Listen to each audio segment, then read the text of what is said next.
Bienvenidos a una nueva webinar del grupo Iberley Colex. Hoy contamos nuevamente con Tania Folgueral Gutiérrez, licenciada en Derecho por la Universidad de Salamanca, abogada ejerciente e integrante del Departamento de Documentación de Iberley. En la presentación de hoy nos expondrá todos los detalles a tener en cuenta para efectuar la reclamación de los gastos relativos a la hipoteca. Esta información mucho más ampliada se encuentra en la obra Reclamación de gastos hipotecarios paso a paso, en la que también colabora. Damos paso a Tania. Muchas gracias, Mercedes. Bueno, buenos días a todos. Efectivamente, tal y como ha dicho mi compañera, a través de este webinar vamos a intentar aclarar todas aquellas cuestiones que giran en torno a cómo deben distribuirse los gastos derivados de la formalización de préstamos hipotecarios, toda vez que si bien es cierto que la cuestión relativa al reparto de los mismos queda resuelta a raíz de la publicación de la ley reguladora de los contratos de crédito inmobiliario, dicha normativa solo resulta aplicable, salvo en contadas excepciones, a los préstamos formalizados a raíz de su entrada en vigor el 16 de junio de 2019. Para ello, hemos dividido la presentación en 5 grandes bloques, comenzando por una conceptualización de lo que podemos entender por gastos hipotecarios, pasando en un segundo punto al análisis de esa famosa sentencia de 23 de diciembre de 2015, haciendo una explícita mención ya en el punto tercero de la forma en la que, de acuerdo con la jurisprudencia emanada por nuestro Tribunal Supremo, debe quedar distribuida la asunción de dichos gastos entre prestamista y prestatario, pasando en el siguiente bloque a hacer referencia al reparto de los gastos que, en virtud de disposición legal contenida en esa ley a la que hemos hecho referencia antes, la Ley 5/2019 de 15 de marzo, rige en los préstamos formalizados desde el 16 de junio de 2019. Para terminar finalmente ya facilitando unas pinceladas respecto al procedimiento que habrá de seguirse para la efectiva reclamación de la nulidad de la cláusula relativa a los gastos hipotecarios y los pronunciamientos que encontramos respecto a las costas procesales en dichos procedimientos. ¿Qué son los gastos hipotecarios? Pues bien, nos encontramos con que a la hora de obtener financiación de las distintas entidades de crédito mediante la concesión de una hipoteca, es necesario llevar a cabo una serie de obligaciones que, ya sea por imposición legal o por imperativo de la propia entidad, son necesarias para la efectiva concesión y constitución de la misma. Y es precisamente el pago de estas obligaciones lo que se conoce comúnmente como gastos hipotecarios. Así, haciendo una clasificación de estos, encontramos en primer lugar los gastos de tasación, los cuales nacen de la determinación del precio en que los interesados tasan la finca o el bien hipotecado. Asimismo, se devengan otra serie de gastos, como son los gastos de notaría, con los que nos referimos a aquellos pagos que han de ser satisfechos a consecuencia del otorgamiento de la escritura pública del préstamo hipotecario. Por otro lado, para poder llevar a cabo la inscripción del préstamo en el registro de la propiedad, será necesario también satisfacer los derechos del registrador de la propiedad, encontrándonos también con un desembolso con motivo del impuesto de actos jurídicos documentados, el cual grava los actos formalizados en escrituras públicas, como es el caso del préstamo hipotecario.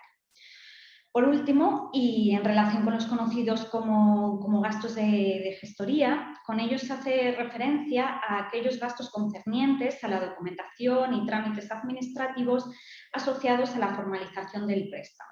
como puede ser, por ejemplo, la llevanza al notario de la documentación para la confección de la escritura, su presentación en el registro de la propiedad o ante la agencia tributaria para el pago del impuesto de actos jurídicos documentados, etcétera. Además de los gastos antedichos, y antes de pasar al siguiente bloque, cabe mencionar que en la mayoría de las ocasiones la entidad financiera establece el pago de una comisión de apertura de dicho préstamo. Comisión de apertura a la que vamos a hacer explícita mención más adelante, si bien ya adelantamos que a estos efectos la comisión deberá responder a servicios y gastos en los que se incurra a consecuencia de la concesión del préstamo hipotecario, ¿vale? Pues precisamente la cuestión referente acerca de a quién corresponde el pago de los diferentes gastos a los que hemos hecho alusión, si al prestamista o al prestatario, ha cobrado gran importancia en nuestra sociedad desde que el Tribunal Supremo, en su sentencia de 23 de diciembre de 2015, en el marco de una acción colectiva interpuesta por la OCU, declarase, entre otras cosas, y en lo que aquí nos interesa, la posibilidad de las cláusulas insertas en préstamos hipotecarios por las que se impone al consumidor la asunción de todos los costes derivados de la concertación del contrato de préstamo. En este sentido, justifica la Sala dicho carácter abusivo y su consecuente nulidad en aplicación directa de la Ley General para la defensa de los consumidores y usuarios. Así que con carácter previo es importante que otorguemos unas pinceladas respecto a la condición de consumidor y usuario, toda vez que, al igual que ocurría en las demandas por cláusula suelo, tal y como veremos, en las demandas cuyo objeto consista en la reclamación de los gastos hipotecarios, lo que hay que tener en cuenta no es tanto si el que lo reclama es una persona física o jurídica, que lógicamente también, sino que lo que verdaderamente importa, lo verdaderamente importante es determinar la condición de consumidor o no que se le da a esa persona. Y encontramos la definición sobre consumidor y usuario en el artículo 3 de la Ley para la Defensa de Consumidores y Usuarios, que nos dice que son consumidores y usuarios las personas físicas que actúen con un propósito ajeno a su actividad comercial, empresarial, oficio o profesión. Asimismo, continúa indicando que tendrán también dicha consideración las personas jurídicas y las entidades sin personalidad jurídica que actúen sin ánimo de lucro en un ámbito ajeno a una actividad comercial o empresarial.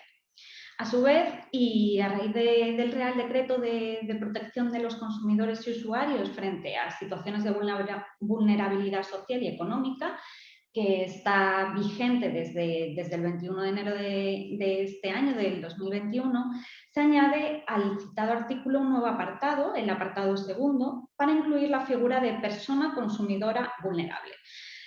protegiéndose así a colectivos vulnerables como el de menores, personas de avanzada edad, con bajo nivel de digitalización, con discapacidad funcional, intelectual, cognitiva o sensorial, y en general proteger a cualquiera que tenga dificultades por la falta de accesibilidad de la información. Bien, también encontramos la definición de consumidor en la Directiva Europea de 5 de abril de 1993 sobre las cláusulas abusivas en los contratos celebrados con consumidores, la cual define como consumidor a toda persona física que en los contratos regulados por la presente directiva actúe con un propósito ajeno a su actividad profesional. Así, a la vista de lo dispuesto en ambas normas, de lo que hemos referenciado del contenido de ambas normas,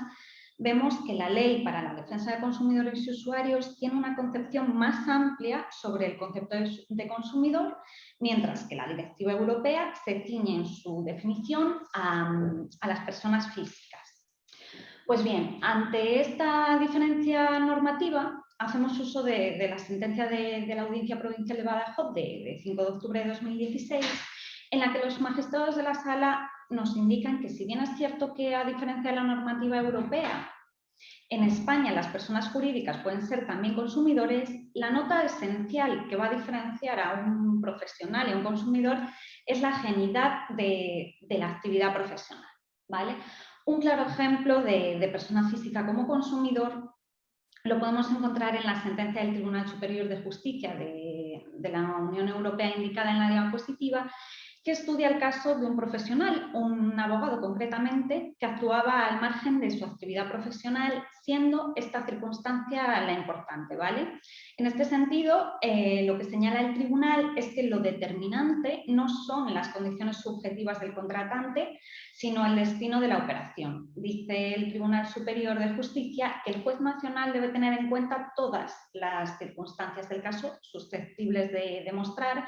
con qué finalidad se adquiere el bien o el servicio objeto de contrato y, en particular, la naturaleza de dicho bien o de dicho servicio. Así, un abogado puede ser consumidor si éste actúa con tal propósito, es decir, con el propósito de consumidor. Respecto a quién corresponderá la carga de la prueba, encontramos que esta corresponde a quien sostiene su condición, señalando en este sentido la Sala de la Audiencia Provincial de Alicante que dicha condición es una cuestión de hecho, presupuesto de aplicación de la norma sectorial de tutela en su favor, que no solo debe ser alegado o sostenido por el mismo, es decir, por el consumidor, sino que además es a este al que le incumbe la carga de la prueba como hecho positivo que le beneficia y en virtud del principio de facilidad probatoria, ¿vale? Así, lo determinante va a ser probar en el acto de juicio oral la condición de consumidor. Obviamente, en el cuerpo de la demanda debemos defender la condición de consumidor de la persona que adquirió el préstamo, lo haremos con su correspondiente soporte documental, y no obstante es en el acto del juicio donde se va a poder demostrar tal consideración y donde el juez va a poder determinar efectivamente que el préstamo solicitado no tiene como destino una actividad empresarial o profesional. Sin embargo, cabe mencionar también que en aquellos supuestos en los que no resulte acreditado claramente que un contrato se ha llevado a cabo de manera exclusiva con un propósito, ya sea personal, ya sea profesional, el contratante en cuestión deberá ser considerado como consumidor si el objeto profesional no predomina en el contexto general del contrato. Y ello a tenor de lo dispuesto por nuestro Tribunal Supremo en la sentencia a la que hacemos referencia en esta diapositiva, ¿vale?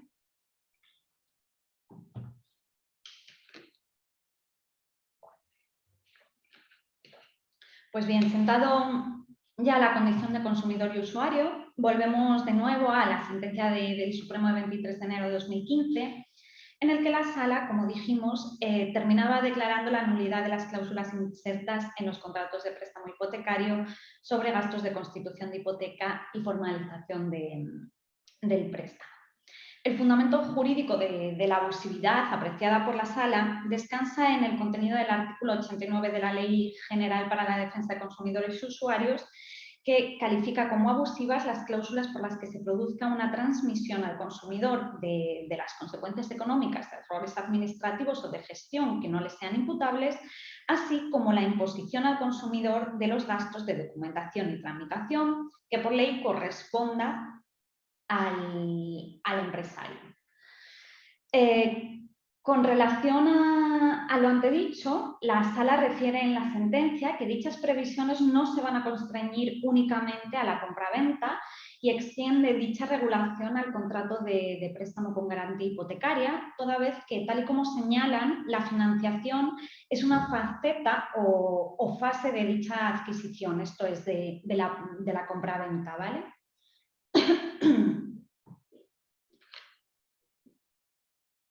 Sostiene así la Sala que sobre dichas bases legales no cabe desplazar los gastos al prestatario porque recuerdan que en lo que respecta a la formalización de las escrituras notariales e inscripción de las mismas, ¿vale?, que son necesarias para la constitución de la garantía real, tanto el arancel de los notarios como el de los registradores de la propiedad atribuyen la obligación de pago al solicitante del servicio de que se trate o a cuyo favor se inscriba el derecho o solicite una certificación.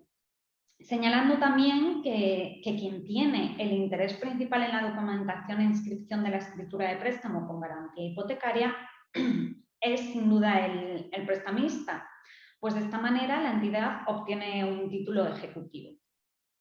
Así pues, y toda vez que la inserción de dicha cláusula no solo no permite una mínima reciprocidad en la distribución de los gastos producidos como consecuencia de la intervención notarial y registral, sino que hace recaer la totalidad sobre el hipotecante, a pesar de que la aplicación de la normativa reglamentaria, como hemos dicho, permitiría una distribución equitativa, consideran que se trata de una estipulación que ocasiona al cliente consumidor un desequilibrio relevante, que no hubiera aceptado razonablemente en el marco de una negociación individualizada y que además aparece expresamente recogida en el catálogo de cláusulas que la ley tipifica como abusivas, declarando por ello la abusividad de la cláusula que en contratos de préstamo, de las cláusulas que en contrato de préstamo con consumidores sin negociación y de manera predispuesta atribuyen indiscriminadamente al consumidor el pago de todos los gastos que genera la operación.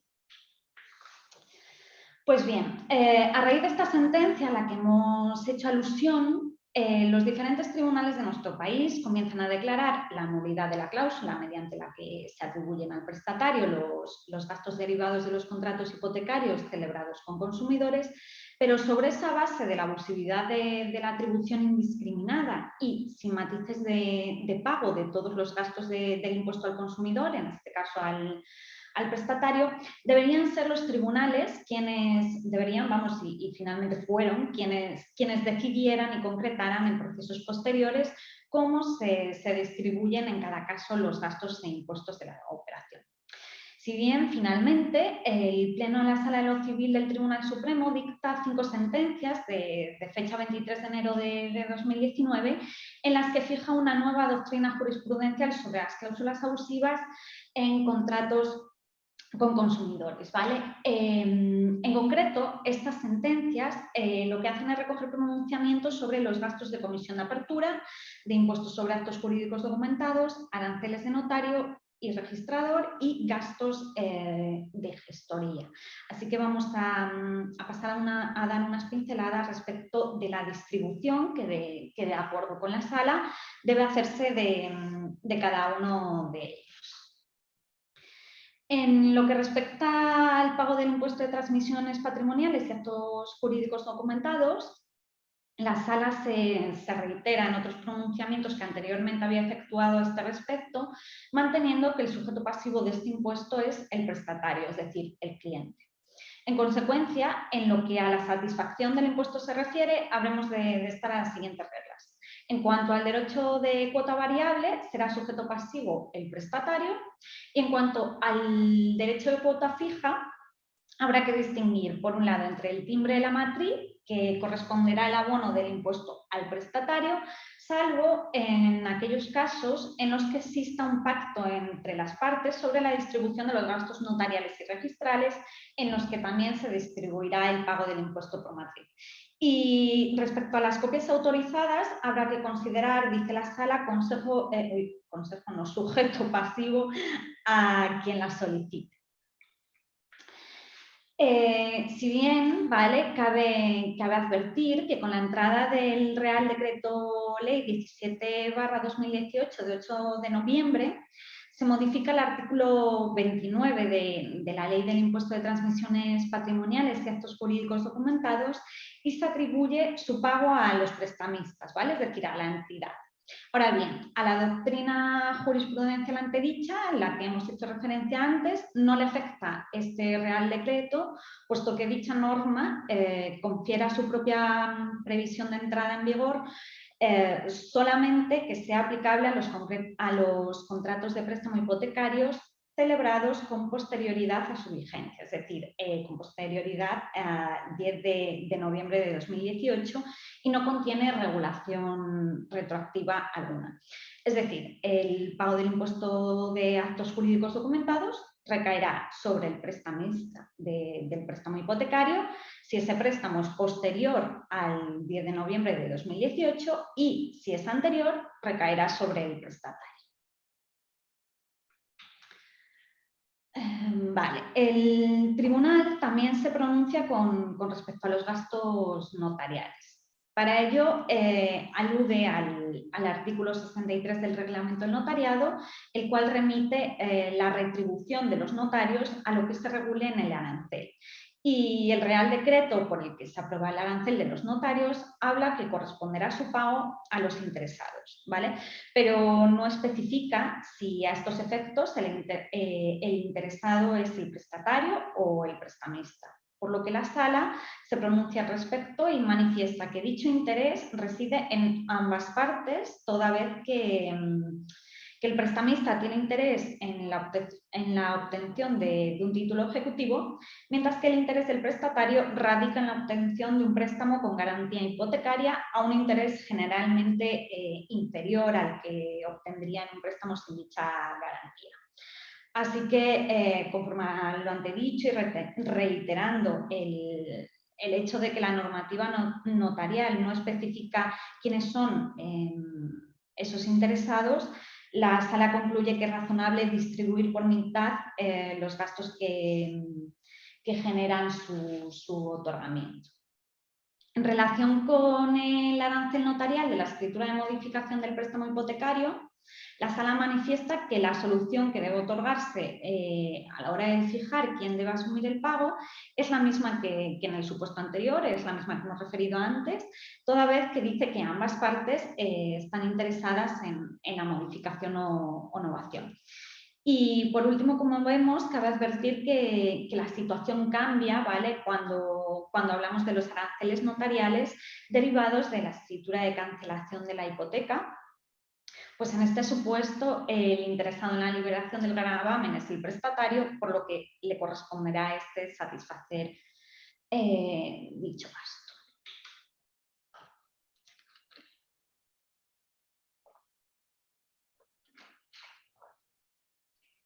Con respecto a los gastos derivados de la inscripción del título hipotecario en el registro de la propiedad,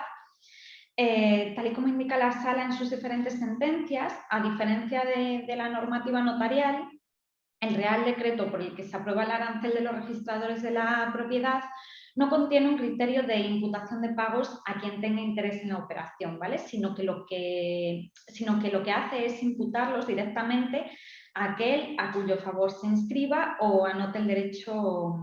en él mismo, ¿vale? Sin embargo, y toda vez que este derecho puede ser inscrito por ambas partes, la Sala llega a la conclusión de que como la garantía hipotecaria se inscribe a favor del banco prestamista, es este al que corresponde el pago de los gastos que ocasionan la inscripción del contrato de préstamo hipotecario.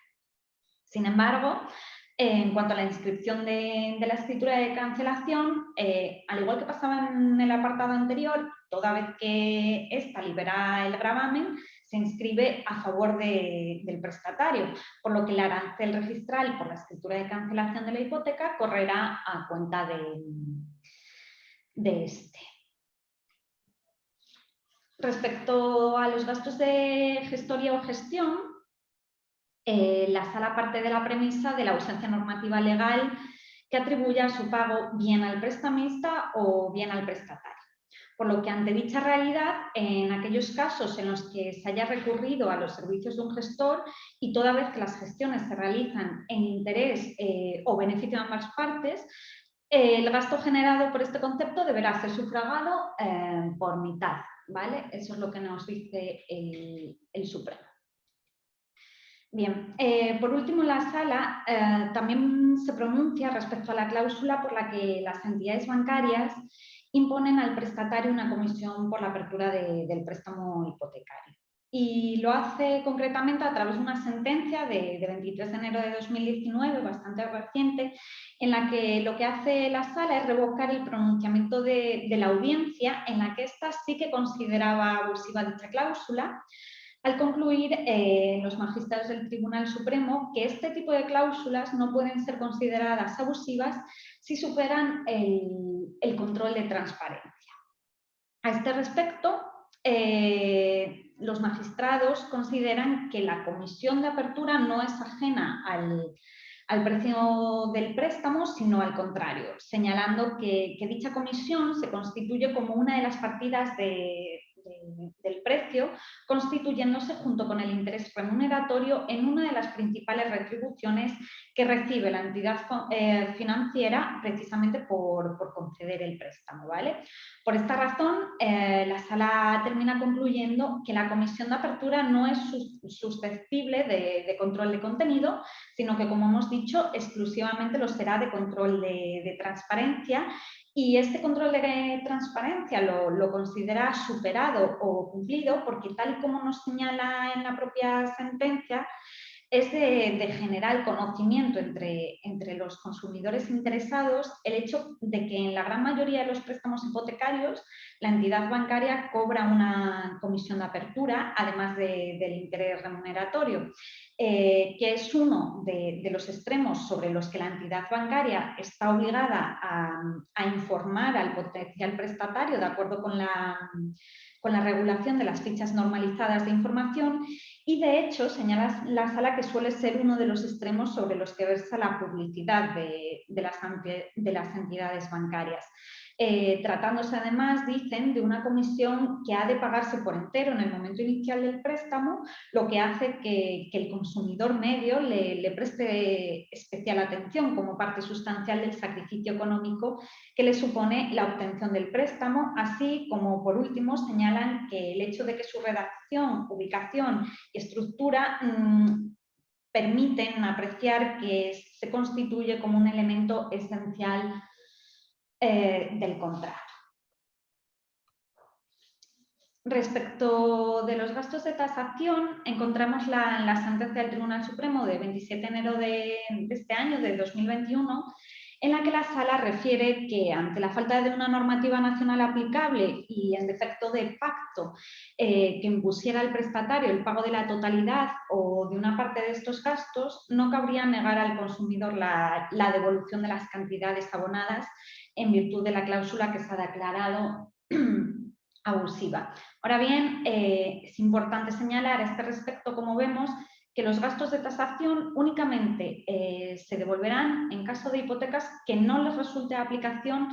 la Ley 5/2019 de 15 de marzo, es decir, a hipotecas firmadas a partir del 16 de junio de 2019, ¿vale? Pues la referida ley, como luego veremos, deja claro que los gastos de tasación corresponden al prestatario, por lo que los bancos deben devolver al prestatario el 100% del importe de la tasación, siempre y cuando no sea de aplicación la referida ley, ¿vale?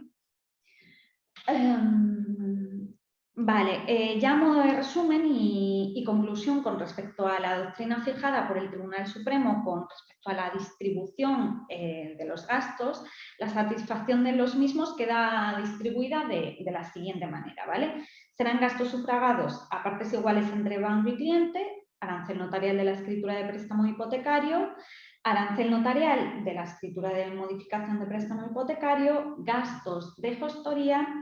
y en lo que respecta al arancel notarial por copias de las escrituras, las pagará quien las solicite. Vale.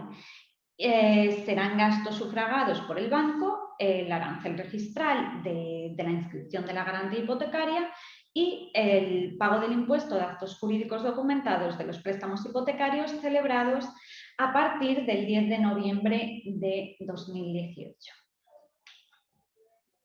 Y, por su parte, el cliente deberá sufragar el arancel notarial por la escritura de cancelación de la hipoteca, el arancel registral por la escritura de cancelación de la hipoteca y deberá hacerse cargo del pago del impuesto de transmisiones patrimoniales y actos jurídicos documentados de préstamos hipotecarios celebrados con anterioridad al 10 de noviembre de 2018. Bien, remarcamos ahora, con el fin de que a todos nos quede claro que la jurisprudencia emanada por el Tribunal Supremo con respecto al reparto de gastos hipotecarios a los que hemos hecho referencia hasta ahora, únicamente será aplicable a aquellas controversias derivadas de préstamos firmados antes de la entrada en vigor de esta ley, ¿vale? De la Ley 5/2019, es decir, préstamos hipotecarios firmados antes del 16 de junio de 2019. Los préstamos formalizados a partir de esa fecha, es decir, a partir del 16 de junio de 2019, se van a regir por las disposiciones que estipula al respecto la nueva Ley de contratos de crédito inmobiliario. Así, conforme a dicha ley, encontramos que los gastos derivados de la formalización de hipotecas constituidas a partir del 16 de junio de 2019 quedan distribuidos de la manera en la que señalamos en la diapositiva, ¿vale? Corriendo los gastos de tasación a cargo del prestatario, mientras que el banco prestamista habrá de hacerse cargo del resto, esto es de notaría, de registro, de gestoría, impuesto de actos jurídicos documentados. Cargo este último que, tal y como señala la diapositiva, ya debía asumir el banco en virtud de disposición legal anterior en todas las hipotecas que hubieran sido formalizadas a partir del 10 de noviembre de 2018. Vale, pasamos ya al último bloque, ¿vale? Referido al procedimiento que habremos de seguir para la efectiva reclamación de la devolución de los gastos hipotecarios. En primer lugar, es importante advertir que de forma previa a la reclamación judicial es preceptivo que el prestatario que pretende recuperar los gastos hipotecarios presente reclamación previa ante el Servicio de Atención al Cliente de la entidad financiera con la que haya suscrito el préstamo, disponiendo la entidad financiera de un plazo máximo de 2 meses para responder a dicha reclamación, ¿vale? Bien, una vez transcurridos 2 meses desde la presentación de la reclamación sin recibir respuesta o que en caso de contestación la misma sea negativa, el cliente podrá interponer la correspondiente demanda, ¿vale? La demanda se interpondrá ante el juzgado de primera instancia del domicilio del prestatario y el procedimiento aplicable, como vemos, será el del juicio ordinario, debiendo basarse la demanda en que la cláusula incluida en el contrato de préstamo hipotecario que impone todos los gastos de la constitución de hipoteca a la parte prestataria debe considerarse abusiva de acuerdo con el artículo 89 de la Ley General para la Defensa de Consumidores y Usuarios, a la que anteriormente hemos hecho explícita referencia. Vale, pasamos por último a poner de relieve el tratamiento actual que por parte de nuestros tribunales se lleva a cabo con respecto a la condena en costas en este tipo de procedimientos. La gran importancia en materia de costas en el tema que nos ocupa descansa sobre la base de la escasa cuantía que suele proceder de los efectos restitutorios de la declaración de nulidad de la cláusula de gastos, unido al hecho de la preceptiva intervención de procurador y defensa letrada a tenor de lo dispuesto en los artículos 23 y 31 de nuestra Ley de Enjuiciamiento Civil, ¿vale?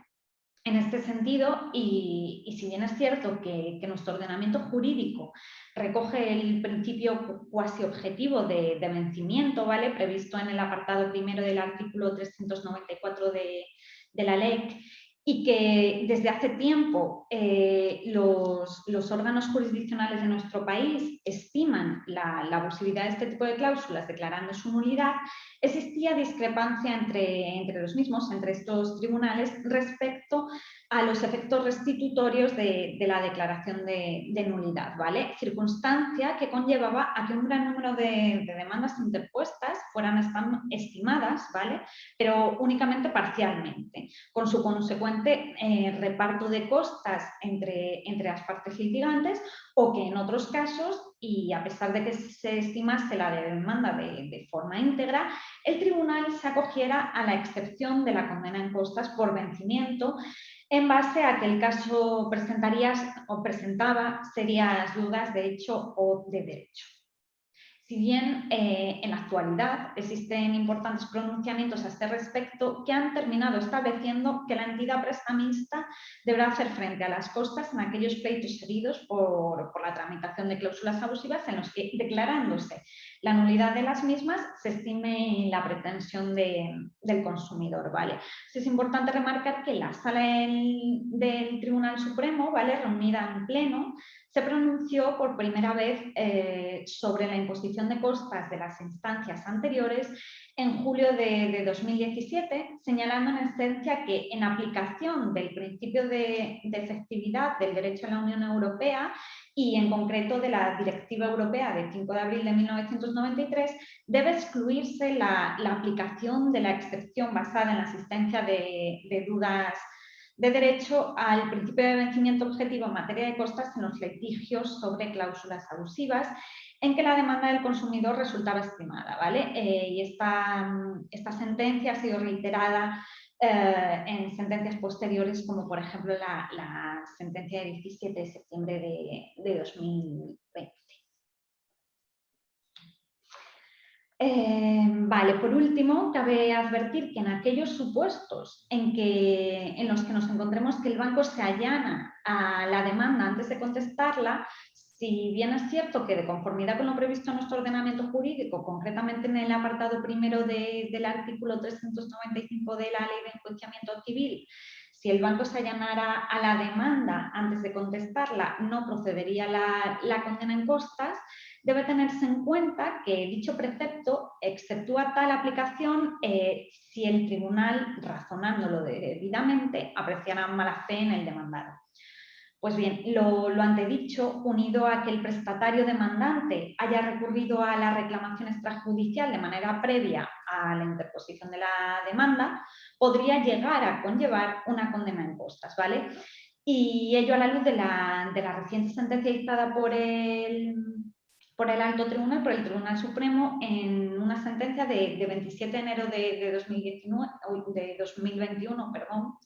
que declara que en aquellos supuestos en los que el consumidor que ha formulado reclamación extrajudicial contra la entidad financiera con relación a la cláusula suelo antes de la entrada en vigor del Real Decreto Ley 1/2017 de 20 de enero de medidas urgentes de protección de consumidores en materia de cláusula suelo y la ha visto rechazada, no puede verse privado del vencimiento en costas en caso de allanamiento de la entidad financiera, por lo que entendemos de aplicación para estos casos concretos